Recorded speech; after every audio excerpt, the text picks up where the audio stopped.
Amberpet police station की हुदूद में वाक़ बदकम्मा कुंटा के इलाके में 2 सरों वाला सांप यानी सांप के दोनों तरफ मुंह है घूमते हुए देखा गया।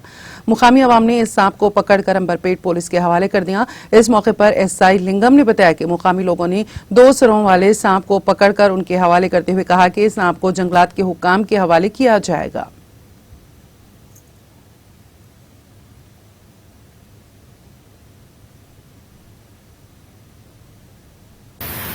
ఈరోజు ఈవినింగ్ 7 గంటల ప్రాంతంలో బతుకమ్మకుంటలో ఒక 2 మూతల పాము దొరకడం జరిగింది.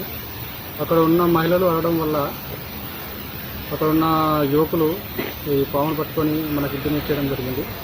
మనం పోలీస్ స్టేషన్ తీసుకొచ్చేసి ఫారెస్ట్ ఆఫీసర్కి ఫోన్ చేసి వాళ్ళకు హ్యాండ్ ఓవర్ చేయడం జరుగుతుంది. नाज़रीन, हमारे टीटीवी न्यूज़ को सब्सक्राइब करिए, बेल आइकॉन को प्रेस करिए, शेयर करिए और लाइक करना ना भूलें। और किसी एडवर्टाइजमेंट से मुताल्लिक़ जानकारी के लिए हमारे इस नंबर पर कांटेक्ट कीजिए। हमारा नंबर है 9550102020।